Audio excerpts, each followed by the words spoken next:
এই রমজান মাসে আমাদের দেশে একটি বিষয় খুবই লক্ষণীয় যে আমাদের দেশে আলেমরা ব্যাপক হারে বিভিন্ন কলকারখানা, মেল ফ্যাক্টরি, ইন্ডাস্ট্রি, দোকানপাট, হাট বাজার, প্লাট বাসায় গিয়ে জাকাত এবং ফাতরা কালেকশন করেন এবং এটি বাস্তব এবং চিরসত্য। আলেমরা নিজেদের জন্য নয় বরং মাদ্রাসাগুলোতে হাজার হাজার লক্ষ লক্ষ যে এতিম বাচ্চাদেরকে লালন পালন করেন তাদের জন্য মূলত এই কালেকশনটা করেন। আমি বিশ্বাস করি হালাল মাল খরচের সবচেয়ে উত্তম জায়গা হলো মাদ্রাসা। মাদ্রাসাগুলো দিনের দুর্গ, এই মাদ্রাসাগুলোকে টিকে রাখা প্রত্যেক মুমিনের জন্য অপরিহার্য। কিন্তু আমরা যে পদ্ধতিতে কালেকশন করি, মানুষের দায়ে দায়ে যাই, মানুষের কাছে গিয়ে হাত পাতি, এই পদ্ধতিটা আমাদের আকাবির আসলাফ, আমাদের আইম্মাতুল মুস্তাহিদিন, আমাদের তাবিন, আমাদের হযরত সাহাবায়ে কেরাম রাদিয়াল্লাহু তাআলা আনহুম আজমাইন, খুদ হযরত মুহাম্মদ মুস্তাফা সাল্লাল্লাহু আলাইহি সাল্লামের জিন্দেগির সাথে একেবারেই বৈপরীতে। কোনো আসলাফদের জীবনীতে এটা পাওয়া যাবে না।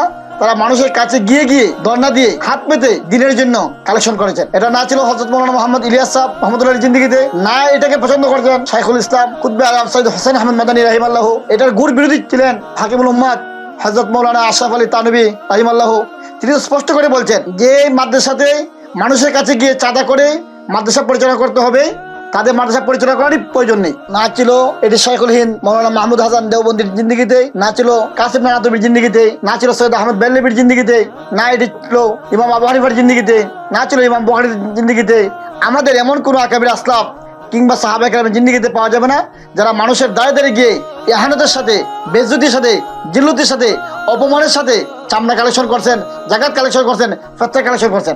আমরা এই সিস্টেমকে বদলাতে চাই। আমি অন্তত গত 25 বছর যাবত এই নিয়ে কথা বলছি। আপনার সচক্ষে এসে দেখে যান আমার পরিচালিত প্রতিষ্ঠান জামিয়া কাশিফুল উলুম ঢাকা।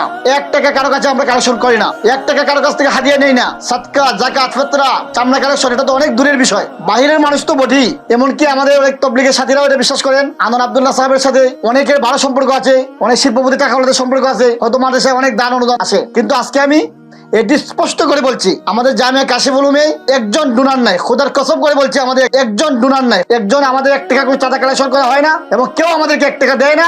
আমরা কারো কাছে 1 টাকা আনিও না। সদকা, জাকাত, ফাতরা তো অনেক পরের বিষয়। যদি কেউ কখনো বলতে পারে জামিয়া কাশিফুল উলুমে 1 টাকা দিয়েছেন, এরপর দিন থেকে আমি মাদ্রাসা পরিচালনা করা বাদ দিয়ে দিব।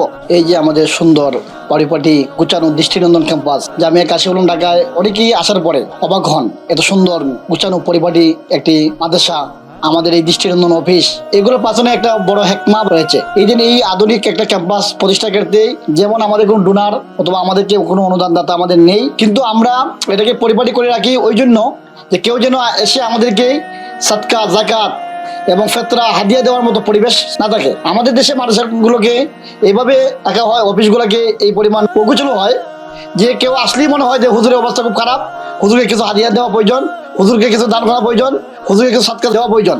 এই দৃষ্টিভঙ্গির বাইরে যেন মানুষ আসতে পারে, এই জন্য আমাদের এই দৃষ্টিনন্দন ক্যাম্পাস। এটা আমাদের একটা মিশন এবং মিশন যে আমরা বাচ্চারা মানুষের কাছে হাত পাতবে না, বরং আমাদের এই সিদ্ধান্তে আসতে হবে আমাদের বাচ্চাদেরকে কারিগরি শিক্ষা, আমাদের বাচ্চা মাদ্রাসার সাথে স্কুল কলেজ এইসব শিক্ষা দিয়ে মূল দ্বারা শিক্ষা ব্যবস্থা যেন আমরা ফিরে যেতে পারি।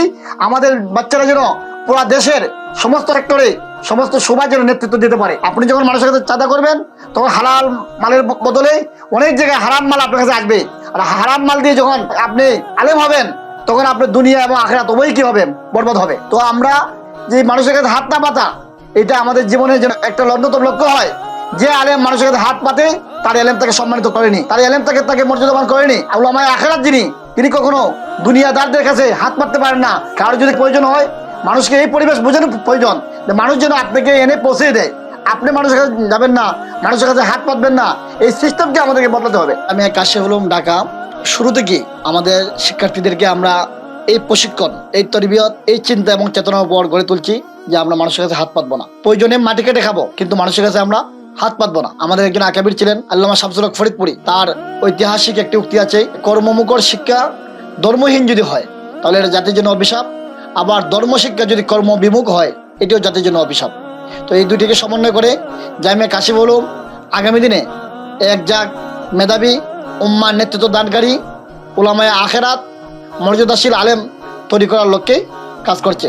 আমাদেরকে আত্মমর্যাদাশীল আলেম হতে হবে। আর এই আত্মমর্যাদাশীল আলেম হওয়ার জন্য পাকিস্তানে শেখুল ইসলাম আল্লামা মুফতি তকি উসমানী দামাত বারকাতুহুম দারুল উলুম করাচির সাথে স্কুল এবং কলেজ শাখা চালু করেছে। ভারতে মুফাখিরুল ইসলাম আল্লামা সৈয়দ আবুল হাসান আলী নদভী রাহিমাল্লাহ দারুল উলুম নদরতুল উলামা লক্ষ্ণৌ সাথে স্কুল কলেজ বিশ্ববিদ্যালয়কে চালু করেছেন, যেন আমাদের সন্তানরা সমাজের সকল সেক্টরে কাজ করতে পারে, কারিগরি শিক্ষা এবং অন্যান্য জায়গায় অন্যান্য শোভাতে কাজ করে আত্মমর্যাদাশীল আলেম হতে পারে। আপনি যখন একটা বাচ্চাকে কিছুই শেখাবেন না দুনিয়া, তখন সে বাধ্য হয়ে মানুষের কাছে হাত পাতে। আমরা এই হাত পাতা পদ্ধতিকে বন্ধ করে একটা বাচ্চাকে যেন আত্মমর্যাদাশীল উলামায়ে আখিরাত হতে পারে, হালাল জীবিকা অন্বেষণ করে সে খেতে পারে, এই লক্ষ্যেই জামিয়া কাশিফুল উলুম ঢাকা কাজ করছে। আমরা এটাকে একটি বিপ্লবী মিশন, একটি বিপ্লবী শিক্ষা আন্দোলন হিসেবে মনে করি। এদেরকে এই সিদ্ধান্তে আসতে হবে, আমরা জাকাত খাবো না জাকাত দেব। যুগের পর যুগ, মাসের পর মাস, বছরের পর বছর, শতাব্দী পেরিয়ে শুধু আমরা মানুষের কাছ থেকে জাকাত গ্রহণ করলাম, ফিতরা সাদকা গ্রহণ করলাম, এটা হতে পারে না। আমাদের পরিবর্তন আনতে হবে। আমাদের সন্তানকে, আমাদের নতুন প্রজন্মকে এই সিদ্ধান্তে উপনীত করতে হবে যে আমরা মানুষের কাছে জাকাত খাবো না, বরং আমরা মানুষকে জাকাত দেব। আমার আব্বা রাহিমাল্লাহু কখনো আমাকে মাদ্রাসা লিল্লাহ বোর্ডিং এ কোনোদিন জাকাত খাওয়াননি। বলতেন, বাবা জাকাত খাওয়ার চেয়ে জাকাত দেওয়া উত্তম। এই চিন্তা চেতনার উপরে আমি বেড়ে উঠেছি।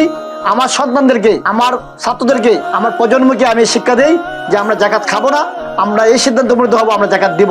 আলহামদুলিল্লাহ সুম্মা আলহামদুলিল্লাহ। আমি নিজে বেশ কয়েকটি ব্যবসা বাণিজ্য করি। ব্যবসা বাণিজ্য করে আমি নিজে এখন জাকাত দেই, এবং আমি 1 টাকা কারো কাছে কালেকশন না করে, হাদিয়া না এনে আমি মাদ্রাসা পরিচালনা করি। কেউ যদি সিদ্ধান্ত নেয়, এই সিদ্ধান্তের উপর আল্লাহ তাআলা বারাকাত দান করেন, আল্লাহ তাআলা তাকে সাহায্য করেন, আল্লাহ তাআলা তাকে নুসরত করেন, আল্লাহ তাআলা তাকে মদদ দেন, আল্লাহ তাআলা তাকে শক্তি এবং হিম্মত দেন। আসলে আমাদেরকে সিদ্ধান্ত নিতে হবে আমরা জাকাত খাবো না আমরা জাকাত দেব। আল্লাহ আমাদেরকে তৌফিক দান করুন।